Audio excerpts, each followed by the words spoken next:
Hello and welcome to the lecture on Gynecologic Emergencies, Chapter 21 in your EMT text. After you complete this chapter and related coursework, you will understand the anatomy and physiology, including the developmental changes during puberty and menopause of the female reproductive system, and you will be able to identify and describe assessment and treatment for gynecologic emergencies. Special considerations and precautions that an EMT must observe when arriving at the scene of a suspected case of sexual assault or rape are also discussed in this chapter. Regarding the National EMS Education Standard Competencies for Medicine, as stated in every chapter in this section, you will be able to apply fundamental knowledge to provide basic emergency care and transportation based on assessment findings for an acutely ill patient.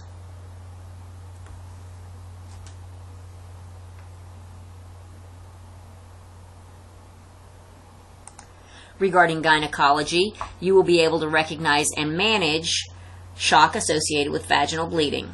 And regarding anatomy, physiology, assessment findings, and management of vaginal bleeding, sexual assault, to include appropriate emotional support and infections.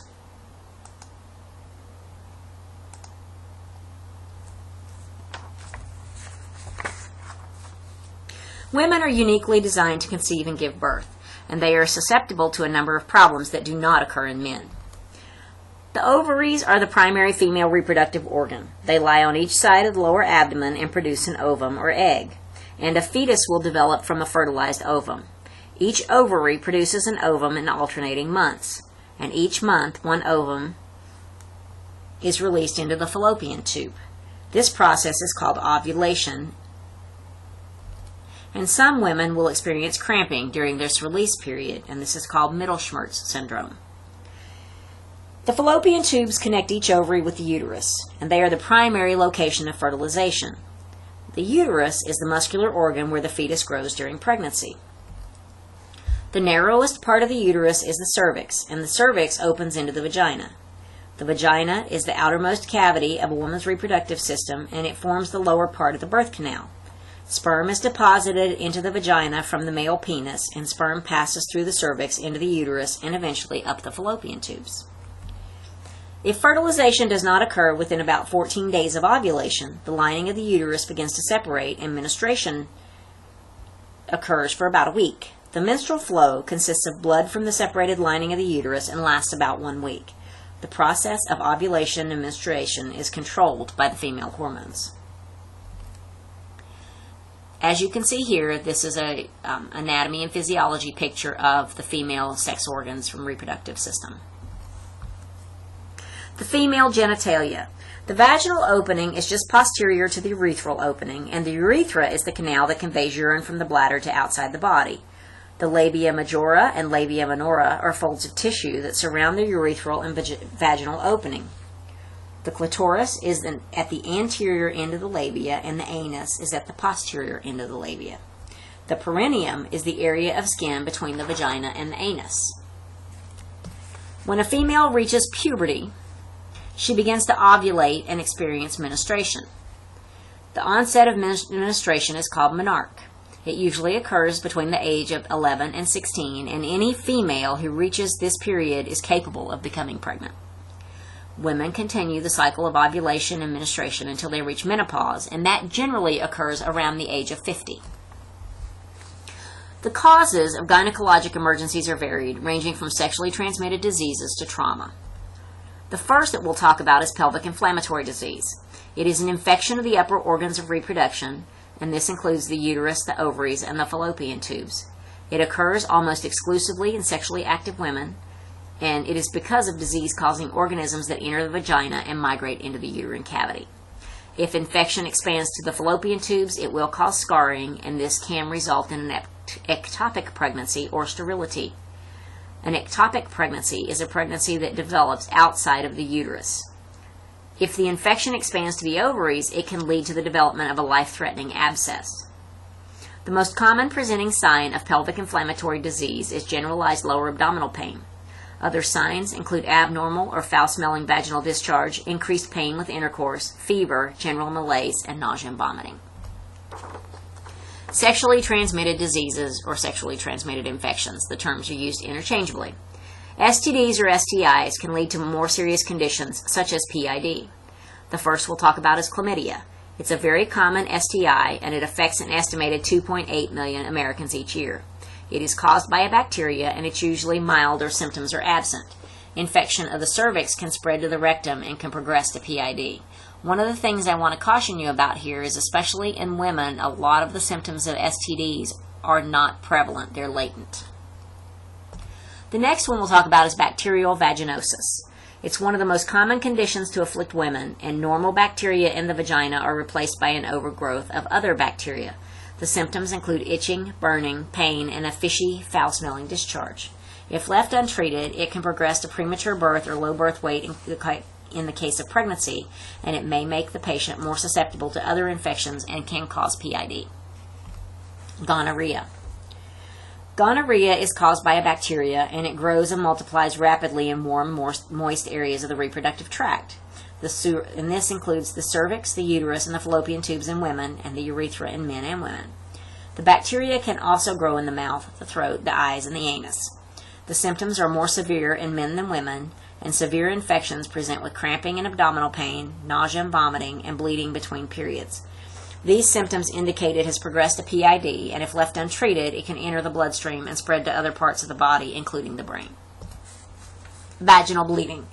Bleeding may be considered menstrual bleeding, even though it's not. Some of the possible causes may include an abnormal menstrual cycle or vaginal trauma, as well as ectopic pregnancies or a miscarriage, commonly referred to medically as a spontaneous abortion. Also, cervical polyps and cancer can cause vaginal bleeding. For patient assessment, it is important that we obtain an accurate and detailed assessment because this is critical when dealing with gynecologic issues. You may not be able to make specific diagnoses in the field, but a thorough patient assessment will help you determine just how sick the patient is and whether life-saving measures should be initiated. An old medical axiom states, anyone who neglects to consider a gynecologic cause in a woman of childbearing age who complains of abdominal pain will miss the diagnosis at least 50% of the time. The patient assessment steps are the same as always. Scene size up, primary assessment, history taking, secondary assessment, and reassess. The first thing to determine with scene safety is to look at the following. Is the scene safe? Do we need assistance? How many patients do we have? And what's the nature of the illness? Have you taken standard precautions? Gynecologic emergencies can involve large amounts of blood and body fluids. Where or in what position is the patient found? If she is at home, what is the condition of the residence? Is it clean, filthy, or wrecked? Do you see evidence of a fight? Are alcohol, tobacco products, or drug paraphernalia present? Are there pictures of loved ones, evidence about the residence? Does the patient live alone or with others? You need to involve the police if any type of assault is suspected. And in cases of sexual assault, it is important to have a female EMT provide patient care if at all possible. Evaluate the mechanism of injury or nature of the illness. In some patients, the MOI will be easily understood from the dispatch information, for example, sexual assault. Sometimes it will not emerge until the patient history, for example, if abdominal pain is one of the symptoms. Primary assessment. Form a general impression. Is your patient stable or unstable? Use the AFPU scale to determine level of consciousness. Assess airway and breathing, and you should always evaluate the airway and breathing immediately to ensure the adequacy. Evaluate circulation.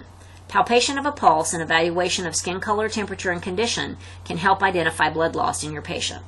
If there is a sign of significant blood loss, the patient may not be demonstrating obvious signs of shock, but may still be hypovolemic. Make your transport decision. Most cases of gynecologic emergencies are not life-threatening. However, if the patient does have signs of shock or a weak rapid pulse, their skin is pale, cool, or diaphoretic, then transport rapidly is warranted. Take a history. Investigate your chief complaint. There are some questions we may ask that may be extremely personal to the patient, and you need to be sensitive about their feelings. An adolescent girl may want to keep her sexual history private, especially from her parents. Obtain a sample history. Make any note of any allergies and medications that the patient may be taking, including birth control pills or devices to control unplanned pregnancy. Ask the patient about medical conditions in their last menstrual period. This will help determine possible pregnancy. Also ask about the possibility of STDs or STIs. And then if the patient is bleeding, ask how many pads or tampons she has used in an hour. Perform a physical exam for your secondary assessment. The secondary assessment is a more detailed, comprehensive evaluation of your patient, and it is used to uncover issues that may have been missed during your primary exam. It may be performed on scene, en route to the emergency department, or if your time is limited, it may not be done at all. Your physical exam should be limited and professional. Protect the patient's privacy because few women are comfortable with having their body exposed. Limit the number of personnel present and be an advocate for your patient's modesty. Use external pads to control vaginal bleeding. Keep the possibility of hypoperfusion or shock in mind, and always ask if there is pain associated with the bleeding. Never insert anything into the vagina to control bleeding, even a tampon, and observe for signs of vaginal discharge. You make observations about the discharge. The other thing I want to caution you about is we never, even as paramedics or EMTs, ever do we perform an internal vaginal exam. We stick to observing an external exam only.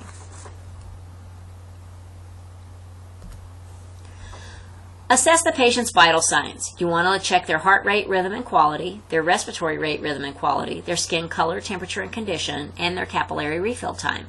And you need to evaluate their blood pressure. You need to pay special attention to the presence of tachycardia and hypotension, as this could indicate hemorrhage. The use of pulse oximetry monitoring should be routine, and you can consider the use of non-invasive blood pressure monitoring to continuously track the patient's blood pressure. It is always recommended to assess the patient's first blood pressure with a sphygmomanometer and a stethoscope. Repeat your primary assessment. Reassess the patient's vital signs and the chief complaint. Identify and treat any changes in the patient's condition, and you should pay specific attention to the needs of your patient. Accommodate his or her desire for conversation or silence. There are very few interventions we perform with a gynecologic emergency. For vaginal bleeding, we're going to treat them for hypoperfusion or shock, keep them warm, and place them in a supine position with the legs elevated. We will provide supplemental oxygen and transport promptly. Communicate all relevant information to the staff at the receiving hospital, including the possibility of pregnancy. Carefully document everything, especially in cases of sexual assault, including the condition of your patient, their chief complaint, the scene, and all interventions you performed. Emergency medical care. Maintain the patient's privacy as much as possible. If you're in a public place, consider moving the patient to the ambulance quickly. Determine the cause of bleeding is of less importance than treating the patient for shock and transporting her.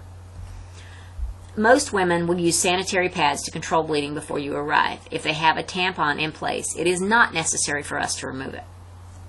Remember, the external genitals have a rich blood supply, and this makes injuries to the area very painful. Treat external lacerations, abrasion, or tears with moist, sterile compresses and use local pressure to control the bleeding. You can use a diaper-type bandage to hold dressings in place, and under no circumstances should you pack or place dressings inside the vagina.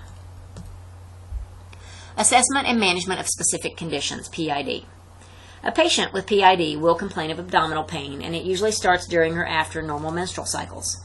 Inquiring about the date of last menstrual cycle is important, and the pain may be made worse by walking.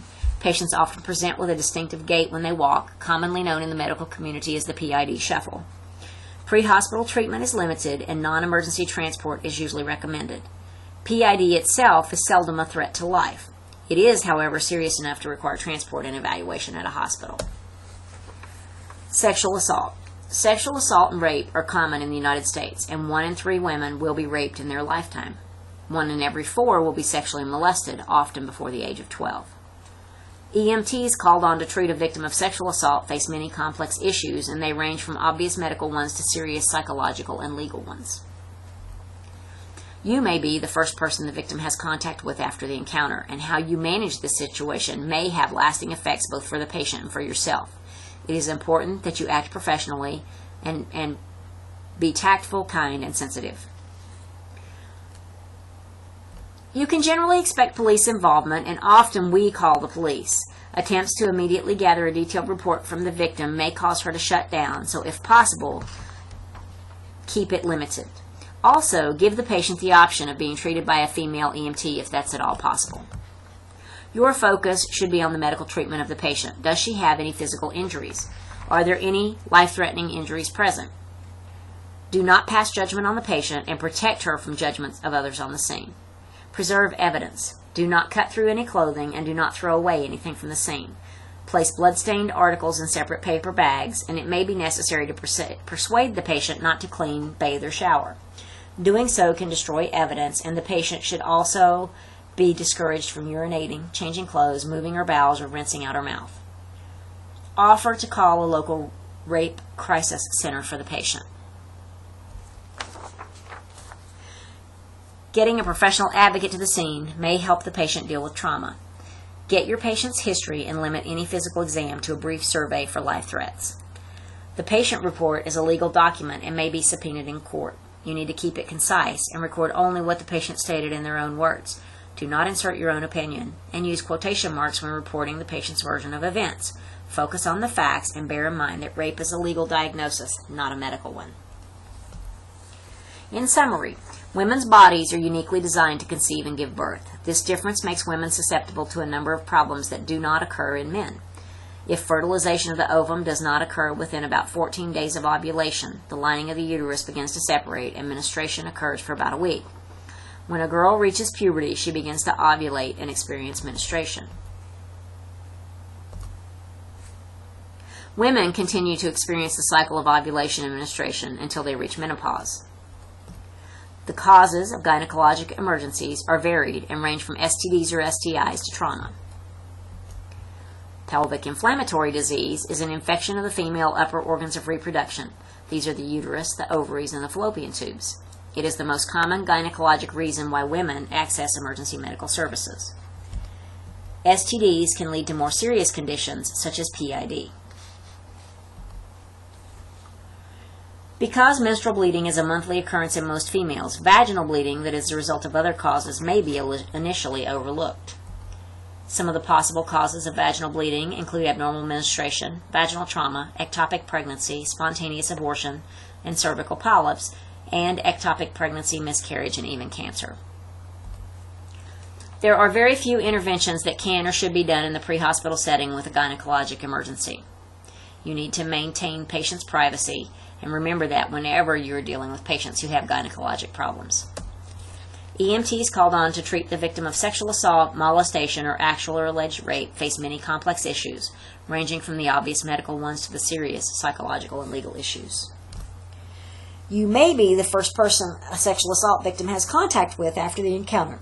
How you manage the situation from first contact through treatment and transport may have lasting effects for both the patient and for you.